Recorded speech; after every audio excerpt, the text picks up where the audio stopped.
നമസ്കാരം, മലയാളി വാർത്ത ഇൻസൈഡിലേക്ക് സ്വാഗതം. കഴിഞ്ഞ ദിവസം ഞാനൊരു വാർത്ത ചെയ്തിരുന്നു. വരും മണിക്കൂറിൽ ശബരിമല സ്വർണ്ണക്കൊള്ളയിൽ ഒരു നിർണായക അറസ്റ്റെന്ന്. ഒന്നുകിൽ ശങ്കർദാസോ വിജയകുമാറോ, അതുമല്ലെങ്കിൽ ഇരുവരെയും ഒരുമിച്ചോ തൂക്കിയെടുത്തേനെ SIT. എന്നാൽ തിരക്കിട്ട് CM ഓഫീസിൽ ചില ചർച്ചകൾ നടക്കുന്നു. അറസ്റ്റിനിറങ്ങിയ SIT പിന്നോട്ട് വലിയുന്നു. അന്വേഷണ സംഘത്തിന്റെ കൈ വരിഞ്ഞു മുറുക്കി മുഖ്യമന്ത്രി പിണറായി വിജയൻ. ശങ്കർദാസിന്റെ അറസ്റ്റ് തടയാനുള്ള എല്ലാ നീക്കവും ശക്തമാകുന്നു. ശങ്കർദാസ് അസുഖബാധിതനാണ്. 85 വയസ്സുകാരനായ അദ്ദേഹത്തിന് മറവി രോഗമുണ്ടെന്ന് പുതിയ കഥ. ഡോക്ടറിന്റെ സർട്ടിഫിക്കറ്റും എത്തിച്ചിട്ടുണ്ട്. അയ്യപ്പനെ കൊള്ളയടിച്ചപ്പോൾ ഒരു കുരുവും ശങ്കരേട്ടൻ ഇല്ലായിരുന്നു. മുൻപ് SIT ചോദ്യം ചെയ്തപ്പോഴും ഒരു ഓർമ്മക്കുറവും ഇല്ലാതിരുന്ന ശങ്കർദാസ് മൂപ്പർക്ക് പെട്ടെന്നാണ് ഇപ്പോൾ ഓർമ്മ പോയിരിക്കുന്നത്. വാസുവും ഇതേ അടവ് തന്നെയായിരുന്നു കോടതിയിൽ പയറ്റിയത്. ഒന്നും ഓർമ്മയില്ലെന്ന്. പക്ഷെ തൂക്കി അകത്തിട്ടപ്പോൾ നല്ല വെടിപ്പായി എല്ലാ കാര്യങ്ങളും ഇപ്പോൾ ഓർമ്മ വരുന്നുണ്ട്. N. വിജയകുമാറിനും KP ശങ്കർദാസിനുമെതിരെ കേസിലെ ഒന്നാം പ്രതിയായ ഉണ്ണികൃഷ്ണൻ പോറ്റിയുടെ മൊഴി നിർണായകമാണ്. ബോർഡ് അറിഞ്ഞുകൊണ്ടാണ് എല്ലാം ചെയ്തത് എന്നാണ് പോറ്റി മൊഴി നൽകിയിരിക്കുന്നത്. പത്മകുമാർ ഒറ്റയ്ക്കെടുത്ത തീരുമാനമായിരുന്നില്ല, മറിച്ച് ബോർഡ് അംഗങ്ങളായ KP ശങ്കർദാസിനും N. വിജയകുമാറിനും സ്വർണ്ണ കൈമാറ്റത്തെക്കുറിച്ച് ധാരണയുണ്ടായിരുന്നുവെന്ന് പോറ്റി മൊഴി നൽകിയിട്ടുണ്ട്. മൂവരും ചേർന്നെടുത്ത ദേവസ്വം ബോർഡിന്റെ തന്നെ തീരുമാനമാണ് തനിക്ക് പാളികൾ കൈമാറാനുള്ള തീരുമാനം എന്നായിരുന്നു ഉണ്ണികൃഷ്ണൻ പോറ്റി SITയോട് വ്യക്തമാക്കിയത്. ഇക്കാര്യം പത്മകുമാറും നേരത്തെ മൊഴി നൽകിയിരുന്നു. താൻ ഒറ്റയ്ക്കല്ല തീരുമാനമെടുത്തതെന്നും അതൊരു കൂട്ടുത്തരവാദിത്തമാണ്, അതിൽ തന്നോടൊപ്പം ഉണ്ടായിരുന്ന മറ്റ് 2 അംഗങ്ങൾക്കും പങ്കുണ്ട് എന്ന് പത്മകുമാർ വെട്ടിത്തുറന്നു പറഞ്ഞത്. സ്വർണ്ണപ്പാളി കൈമാറാനുള്ള പത്മകുമാറിന്റെ തീരുമാനത്തെ ബോർഡ് അംഗീകരിച്ചതിനും തെളിവുകൾ കണ്ടെത്തിയിട്ടുണ്ട്. ഇതോടെ ശങ്കർദാസിനെയും വിജയകുമാറിനെയും പ്രത്യേകം പ്രതി ചേർക്കാനാണ് SIT നീക്കം. ഇവരെ ഉടൻ ചോദ്യം ചെയ്യലിനായി വിളിച്ചു വരുത്തും. ശബരിമല സ്വർണ്ണക്കൊള്ള കേസിലെ ഏറ്റവും നിർണായകമായ അറസ്റ്റായിരുന്നു പത്മകുമാറിന്റേത്. അറസ്റ്റിലേക്ക് നയിച്ചത് ഉണ്ണികൃഷ്ണൻ പോറ്റിക്ക് പാളികൾ കൊടുത്തുവിടാനുള്ള തീരുമാനം എഴുതി ഒപ്പിട്ട ദേവസ്വം ബോർഡ് യോഗത്തിന്റെ മിനിറ്റ്സ് ആയിരുന്നു. ആ യോഗത്തിന്റെ മിനിറ്റ്സിൽ പത്മകുമാറിനൊപ്പം വിജയകുമാറും ശങ്കർദാസും ഒപ്പിട്ടിരുന്നു. അതുതന്നെയാണ് ഏറ്റവും വലിയ തെളിവ്. എന്നാൽ അന്ന് തങ്ങൾ ഒപ്പിട്ടതിന് ശേഷം പത്മകുമാർ മിനിറ്റ്സ് തിരുത്തിയതാണ് എന്നായിരുന്നു ഇരുവരും ചോദ്യം ചെയ്യലിനിടെ SITയോട് പറഞ്ഞത്. എന്നാൽ പത്മകുമാർ പറഞ്ഞിരുന്നു അതിലൊരു തിരുത്തും വരുത്തിയിട്ടില്ല, ഇത് കൃത്യമായി അവർ ഒപ്പിട്ട് നൽകിയത് തന്നെയായിരുന്നുവെന്ന്. പത്മകുമാറിനെയും വാസുവിനെയും ഒക്കെ കുടുക്കി വിജയകുമാറും ശങ്കർദാസും ഒക്കെ തടി ഊരിപ്പോകാനുള്ള നീക്കമാണ് നടത്തിയത്. പക്ഷേ ഒത്തില്ല, കാരണം തെളിവുകൾ ഉൾപ്പെടെ ഇവർക്കെതിരാണ്. ഇരുവരെയും ഉടൻ ചോദ്യം ചെയ്യലിന് വിളിച്ചു വരുത്തേണ്ട അവസ്ഥയിലേക്ക് SIT എത്തിയിരിക്കുകയാണ്. എന്നാൽ മേലുദ്യോഗസ്ഥന്റെ അച്ഛനെ അറസ്റ്റ് ചെയ്യാൻ മടിച്ചു നിൽക്കുകയാണ് അന്വേഷണ സംഘം. ഇതിനിടെയാണ് ശങ്കർദാസിന് 85 വയസ്സായെന്നും ഓർമ്മക്കുറവുണ്ടെന്നും പോലീസ് തന്നെ പറയുന്നത്. ഇതിനുള്ള മെഡിക്കൽ രേഖകളും തയ്യാറാണ് എന്നാണ് സൂചനകൾ.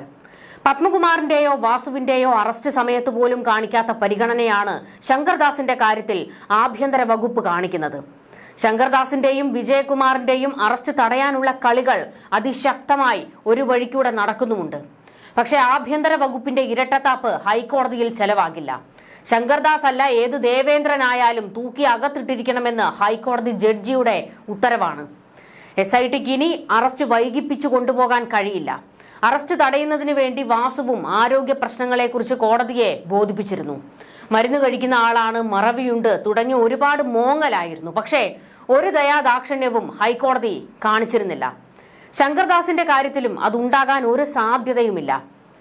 ഹരിശങ്കർ IPS ഏമാൻ തലകുത്തി നിന്നാലും അറസ്റ്റ് തടയാൻ കഴിയുമെന്ന് തോന്നുന്നില്ല. അച്ഛൻ അമ്പലം വിഴുങ്ങിയത് പൊറുക്കാനാകാത്ത തെറ്റ് തന്നെയല്ലേ ഏമാനെ? കാട്ടുകള്ളന്മാർ എല്ലാം കൊള്ളയ്ക്ക് മറുപടി പറഞ്ഞേ മതിയാകൂ. മറുപടി പറയിക്കും ഹൈക്കോടതി. കൊള്ളയ്ക്ക് കൂട്ടുനിന്നവർക്കൊക്കെ ഇപ്പോൾ വല്ലാത്ത കുരുവാണ്. അറസ്റ്റ് ഒഴിവാക്കി തരണേ, ജയിലിൽ കിടക്കാൻ വയ്യേ, ആരോഗ്യം വഷളാണ് എന്നൊക്കെ പറഞ്ഞാണ് കരച്ചിൽ. അടിച്ചുമാറ്റി വിൽക്കാനും ആ കാശിന് തിന്നാനും കൂട്ടുനിന്നപ്പോഴും ഓർക്കണമായിരുന്നു ചെയ്യുന്നത് മഹാപാപമാണെന്ന്. 10 തലമുറയ്ക്ക് തിന്നാനുള്ളത് ശബരിമലയിൽ നിന്ന് കൊള്ളയടിച്ചപ്പോൾ ഇനിയുള്ള കാലം സുഖിക്കാമെന്നാണ് കരുതിയത്. പക്ഷേ ഒത്തില്ല, മുകളിൽ ഒരാൾ എല്ലാം കാണുന്നുണ്ടെന്ന ബോധം വേണമായിരുന്നു. എന്നാലും ലെവലേശം ഉളുപ്പുണ്ടോന്ന് നോക്കണേ ഇവനൊക്കെ. ഭക്തർ അയ്യപ്പന് സമർപ്പിച്ച സ്വർണവും മറ്റും അടിച്ചു മാറ്റാനായിട്ട് തലമുറകളോളം അമ്പലം കൊള്ളക്കാരെന്ന് കുടുംബത്തോടെ ഇനി കേൾക്കേണ്ടി വരും എല്ലാത്തിനും. വാസു തുടരെ ജാമ്യാപേക്ഷ സമർപ്പിച്ചപ്പോൾ അതിൽ പറഞ്ഞിരുന്നത് ആരോഗ്യനില വഷളാണ് എന്നായിരുന്നു. എന്നിട്ടും കോടതി തിരിഞ്ഞു നോക്കിയില്ല, ഒരു ആനുകൂല്യവും കൊടുത്തില്ല. ശങ്കർദാസിനും ഇനി കൂട്ടക്കുരുവാണെന്ന് പറഞ്ഞാലും ഇളവ് കിട്ടാൻ ഒരു സാധ്യതയുമില്ല. ചോദ്യം ചെയ്യലിൽ ശങ്കർദാസിന് അധികം പിടിച്ചു നിൽക്കാനും കഴിയില്ല. CPM-ന്റെ ഉള്ളിൽ തീ ആളിക്കത്തുകയാണ്. ശബരിമലയിലെ സ്വർണ്ണക്കൊള്ള കേവലം ഒരു മോഷണമല്ല, മറിച്ച് ദേവസ്വം ബോർഡിലെ ഉന്നതരും അന്തർ സംസ്ഥാന സ്വർണ്ണ മാഫിയയും ചേർന്ന് വർഷങ്ങളായി നടത്തുന്ന വൻ ഗൂഢാലോചനയുടെ ഭാഗമാണെന്ന നിർണായക വിവരങ്ങൾ പുറത്തുവന്നിട്ടുണ്ട്. അറസ്റ്റിലായ Chennai smart creations CEO Pankaj Bhandari, ബെല്ലാരിയിലെ സ്വർണ്ണ വ്യാപാരി ഗോവർദ്ധൻ എന്നിവർക്ക് ദേവസ്വം ഉന്നതരുമായി അടുത്ത ബന്ധമുണ്ടായിരുന്നുവെന്ന് പ്രത്യേക അന്വേഷണ സംഘത്തിന്റെ റിമാൻഡ് റിപ്പോർട്ടിൽ തന്നെ പറയുന്നുണ്ട്. ഇടനിലക്കാരനായ ഉണ്ണികൃഷ്ണൻ പോറ്റിയുടെ മൊഴിയാണ് കേസിൽ വലിയ വഴിത്തിരിവായി മാറിയിരിക്കുന്നത്. ശബരിമല സ്വർണ്ണക്കൊള്ള സംബന്ധിച്ച SITയുടെ അന്വേഷണം ഇപ്പോഴത്തെ രീതിയിൽ മുന്നോട്ടു പോകുന്തോറും കേസിലെ പ്രതികൾ രക്ഷപ്പെടാനുള്ള സാധ്യതയാണ് കാണുന്നത് എന്ന ഒരാരോപണം പുറത്തുവരുന്നുണ്ട്. അന്വേഷണത്തിൽ മനഃപൂർവ്വം അലംഭാവം കാണിച്ച് പ്രതികളെ രക്ഷിച്ചെടുക്കാനുള്ള തന്ത്രമാണോ അണിയറയിൽ അരങ്ങേറുന്നത് എന്ന് സംശയിക്കേണ്ടിയിരിക്കുന്നു. പ്രതികൾ കുറ്റക്കാരാണെന്ന് കോടതിയിൽ സ്ഥാപിക്കാൻ കഴിയുന്ന തെളിവുകൾ SIT ശേഖരിക്കാത്തത് എന്തുകൊണ്ടാണെന്ന് കഴിഞ്ഞ ദിവസവും കോടതി ചോദിച്ചിരുന്നു. ഇതിന് കൃത്യമായ ഉത്തരം നൽകാൻ അന്വേഷണ ഏജൻസിക്ക് കഴിഞ്ഞിരുന്നില്ല. ശബരിമല ശ്രീകോവിലിന്റെ കട്ടിളപ്പാളി സ്വർണം പൂശിയതാണെന്ന് തെളിയിക്കുന്ന കൂടുതൽ രേഖകൾ കണ്ടെടുക്കാൻ SIT ഉത്സാഹം കാണിക്കുന്നില്ല എന്ന ആരോപണമുണ്ട്. ഇത് പ്രതികളെ രക്ഷിച്ചെടുക്കാൻ പഴുതുണ്ടാക്കാനുള്ള നീക്കമാണെന്ന് ആരോപണം ശക്തമാകുന്നു. ശബരിമലയിലെ സ്വർണം മോഷണം പോയ കാലത്ത് അധികാരത്തിലിരുന്ന ദേവസ്വം ബോർഡ് അംഗങ്ങളായ ശങ്കർദാസിനെയും വിജയകുമാറിനെയും ഇതുവരെ അറസ്റ്റ് ചെയ്യാത്തത് അന്വേഷണം അട്ടിമറിക്കപ്പെടുന്നതിന്റെ തെളിവായിട്ടാണ് വ്യാഖ്യാനിക്കപ്പെടുന്നത്. കോടതി ഇക്കാര്യത്തിൽ SITയെ വിമർശിക്കുകയും ചെയ്തു കഴിഞ്ഞിട്ടുണ്ട്. മുതിർന്ന പോലീസ് ഉദ്യോഗസ്ഥന്റെ അച്ഛനായതുകൊണ്ടാണോ ശങ്കർദാസിനെ അറസ്റ്റ് ചെയ്യാത്തതെന്നും കോടതി ചോദിച്ചു. കേസിൽ പ്രതികളായി ജയിലിൽ കിടക്കുന്ന N വാസുവും പത്മകുമാറും CPM-ന്റെ പ്രമുഖ നേതാക്കളാണെന്നിരിക്കെ കോൺഗ്രസുകാരായ ശങ്കർദാസിനെയും വിജയകുമാറിനെയും അറസ്റ്റ് ചെയ്യാത്തത് ജനങ്ങളിൽ പല സംശയങ്ങളും ഉയർത്തിയിരിക്കുകയാണ്. ഇവർക്കെതിരെ തെളിവുകൾ ഇല്ലാത്തതാണ് കാരണമെന്ന് പറയാൻ കഴിയില്ല. കാരണം ഇവർക്കെതിരെ ഒരുപാട് മല പോലെ തെളിവുകളുണ്ട്. ഇക്കാര്യത്തിൽ പിണറായി സർക്കാർ വളരെ വിദഗ്ധമായാണ് കളിക്കുന്നത്. വിജയകുമാറിനെയും ശങ്കർദാസിനെയും അറസ്റ്റ് ചെയ്യാതിരിക്കുന്നത് അവർ സ്വന്തം പാർട്ടിയായ കോൺഗ്രസിനുമേൽ സമ്മർദ്ദം ചെലുത്താൻ വേണ്ടിയാണ് എന്ന് കരുതുന്നവരുമുണ്ട്. പ്രതികളെ രക്ഷിക്കുന്നതിനായി സർക്കാരുമായി ഒത്തുകളിക്കാൻ പ്രതിപക്ഷത്തെ നിർബന്ധിക്കുക എന്നതാണ് ഇതിലെ തന്ത്രമെന്ന് ഒരു വഴിക്ക് വലിയ ചർച്ച നടക്കുന്നുണ്ട്. കോടതിയുടെ മേൽനോട്ടത്തിലാണ് SITയുടെ അന്വേഷണമെങ്കിലും സർക്കാരിന്റെ സമ്മർദ്ദം ഇവർക്ക് മേലുണ്ടെന്ന് ജനങ്ങൾക്ക് ബോധ്യപ്പെട്ടു കഴിഞ്ഞിട്ടുണ്ട്. സർക്കാരുമായി ഒത്തുകളിച്ച് അന്വേഷണം ശരിയായി നടത്താതിരിക്കുകയോ തെളിവുകൾ ശേഖരിക്കാതിരിക്കുകയോ ചെയ്താൽ കോടതി വീണ്ടും അതിശക്തമായി രംഗത്തേക്കിറങ്ങുകയും ചെയ്യും. അന്വേഷണം പരമാവധി വൈകിപ്പിച്ച് പ്രതികൾക്ക് രക്ഷപ്പെടാനുള്ള സാവകാശം അനുവദിക്കാനും SIT ഇപ്പോൾ നടത്തുന്ന നീക്കത്തിലൂടെ കഴിയുമെന്നാണ് ഒരു പക്ഷത്ത് വലിയ വിമർശനങ്ങൾ വരുന്നത്. SITയിൽ പിണറായിയുടെ പോലീസും ഉണ്ട്. അവർ കോടതിക്ക് വഴങ്ങുന്നവരല്ല. കോടതിയെ നിസ്സഹായമാക്കാനും ജനങ്ങളെ കബളിപ്പിക്കാനും എന്തൊക്കെ ചെയ്യണമെന്ന് SITക്ക് ബന്ധപ്പെട്ട കേന്ദ്രങ്ങളിൽ നിന്ന് വിദഗ്ധമായ നിർദ്ദേശം ലഭിക്കുന്നുണ്ട് എന്നും വിമർശനം വരുന്നു.